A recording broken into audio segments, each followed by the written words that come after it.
New tonight on KGW News, how police tracked down the man they say killed 5 people near Forest Grove, and the moment first responders knew something was off. This is some suspicious circumstances, certainly. So we're gonna disconnect our hoses and get out of here. Plus, where an apartment fire sent flames shooting from the windows and through the roof. Then, how the Supreme Court just cleared the way for now for President Trump's order around mail-in voting. Speak to any election official working in Oregon or Washington, and this keeps them up at night. And later, the injury putting a Blazers star out of play before the season even begins. Good evening, and first at 11, new and grim details after a tragedy unfolded near Forest Grove. We're glad you're with us tonight.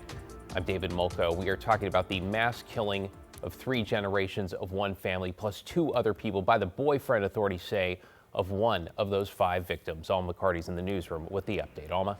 David, 3 of the victims were related: a grandmother, mother, and her adult daughter. 2 more, the daughter's best friend and her partner, with questions still lingering about what led up to their murders. First, it was firefighters and a report of a burning car. I heard sirens. All I knew is because I thought it just because of the car fire. I didn't know anything else that went on. This is some suspicious circumstances, certainly. So we're gonna disconnect our hoses and get out of here and let the sheriff's office clear this, and then we'll return up. Then, Washington County Sheriff's deputies who found 5 people dead early Saturday at this rural property just outside Forest Grove. Chief guy came down here, talked to us and said be aware and all of that, and to be aware, keep everything locked up. On Monday, deputies identified the victims. One of them, the property owner, 60-year-old Rowan Kimsey, who lived here with her daughter, 26-year-old Stella Kimsey. Investigators revealing the suspect, Stella's boyfriend, 36-year-old Benjamin Parker, lived here too. Police found him dead of an apparent suicide, they say, in Enumclaw, Washington, near Tacoma on Sunday, in a grocery store parking lot. It was him coming into the city, and he had not left, so we had a good indication that he was still here. Cell phone pings and flock cameras helping detectives track Parker down. Here's the plate and the car that you're looking for. We go to the flock system, we put the plate in. We could see that he's hit a couple of our cameras. The 3 other victims include Rowan's mother and Stella's grandmother, 85-year-old Mary Elizabeth Kimsey, Stella's best friend, Lindsay Haroldson, and Alvin Shue, Lindsay's partner. All 3, investigators say, from Portland. Investigators also found 2 dogs and 2 cats dead on the property. And while they're not saying anything about a potential motive yet, the sheriff's office plans to hold a news conference on Tuesday. David? Now, a lot of outstanding questions tonight. Appreciate it, Alma. You know, we should note if you or someone you love is in crisis, help is available 24/7. A good place to start the National Suicide Crisis Lifeline. The number here is 988. Okay, to a major update in the battle over mail-in voting, which Oregon and Washington nearly universally use, with the U.S. Supreme Court siding with the Trump administration over the president's executive order. The order calls on the federal government to work with states to create lists of eligible voters, then orders the Postal Service to deliver mail-in ballots only to people on those lists. Now, the Supreme Court did not decide whether or not the order was lawful, only that states that sued, including Oregon, did not have the legal right, at least at this stage, to challenge it. That's the worry here, that things will be chaotic, there'll be last-minute court decisions, and that these kind of levers will still be turned very late in the game, when really we should be focusing on, candidates competing, everyone voting, everyone having their voices heard, and let's just get the November election done. In a joint statement, Oregon's top leaders calling this decision a, quote, temporary setback. It is unclear whether the state plans to send voter information to the federal government or the Postal Service, though the statement indicated new lawsuits could be on the horizon. We'll keep you posted there. To get you caught up on tonight's other headlines now, Portland police say a man has died after what they're calling a fire-related incident in Old Town. Authorities found Anthony Knight near Northwest Davis and Nato last Tuesday morning with severe burns to a significant part of his body. Knight died in the hospital. Police believe this was intentional, though no word on any suspects or arrests. In southwest Washington, nearly 24 people have been displaced after fire tore through an apartment building in Cathlamet. That's on the Washington side of the Columbia, about a half hour west of Longview. These photos show fire crews battling those flames as they burst out of windows and even through the roof, eventually destroying the building. A KGW viewer who witnessed that blaze sent us this video. Officials say the fire started around 2 this morning on Columbia Avenue. No word on the cause, though fortunately no one had to go to the hospital. And the Southeast Portland restaurant has some cleanup and repair work to do after a truck crashed right into their outdoor dining area. Take a look at the damage done over the weekend to Mirasata on Southeast Belmont. The good news, no one was hurt, and the restaurant says its insurance should cover the damage. The co-owner telling us police did catch a suspect thanks in part to a neighbor who got video of the truck driving away.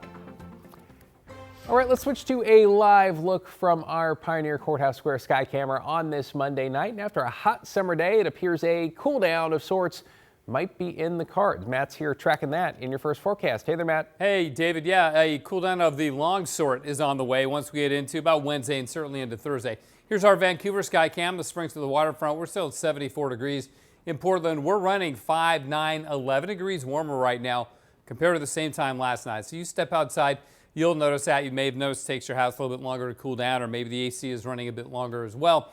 But we will begin to get on the minus side of things tomorrow as temperatures begin to drop all around the Northwest. The good news is the winds are calm. This is all Clark County, Vancouver, Brush Prairie, Large Mountain, even Yakult, Merwin, basically calm. Same thing at Woodland. So the fire that's burning up north of Brush Prairie, certainly the firefighters benefiting from the calm winds. Also relatively calm winds out in the gorge too. We've had an easterly drift.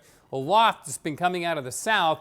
Here's the smoke from the Austin fire in Clackamas County. I believe that's where most of our haze came from today. And in fact, you see the smoke return to Mount Hood in kind of a weird, ominous look as it sort of covers the mountain. You see it going down the lower slopes there, but not completely. Now that smoke is going to get pushed aside tomorrow as the westerly winds return. So we got clearer weather, we've got cooler weather. We even have a couple showers in the forecast, in the 7-day forecast, as we round out the month of August in the 7-day forecast. But again, a little bit cooler tomorrow, a lot cooler after that, David. Always a lot to keep an eye on. Thanks so much, Matt. You know, and weather, as Matt mentioned, was a major concern as crews battled that new fire that broke out today, the Hidden Meadows fire a few miles north of Battleground. It impacted over 200 people at one point, including with level 3 go now evacuations. Though, as Catherine Cook reports tonight, those families have been able to return home. We live on Valley View Lane, so our house is where the fire is. From this church in Battleground, evacuees like Cindy Brenton waited several hours as crews tackled the Hidden Meadows fire in northern Clark County. It started around 11 Monday morning as a heavy brush fire, then extended to big trees, threatening several homes between Battleground and Farger Lake. The weather, a big concern early on. And it seems like the wind has been all over the place today, so that's fun. Air support dipped into Erickson Pond as the fire grew to around 12 acres. By ground, crews from multiple agencies did what they could. Evacuee Karen Roche wasn't home when they closed access to Valley View Lane, so she couldn't go back for her dogs. My concern is about my animals. I don't care about anything else. Kathy Chatfield helped her friend evacuate 25 horses from a ranch near the fire line. Several loads. We've gone back and forth. She's grateful for the quick response. The firefighters are just completely on top of this. I think that they arrived just like within minutes, and helicopters, and it's very impressive how organized they are. By 6 o'clock, promising news. Most of the fire contained by a dozer line. Fire officials reduced evacuation notices to level 1, get ready. That meant Cindy Brenton could go home. All of our homes are going to be okay. We're all going to be fine. But the neatest thing is when a tragedy like this happens, we all band together. No structures were lost and no one was hurt. Department of Natural Resources and local fire crews will stay on scene overnight, focusing on the last remaining hotspots. David? Yeah, this one seems like it worked out. Best case scenario. Yeah. Thanks, Catherine.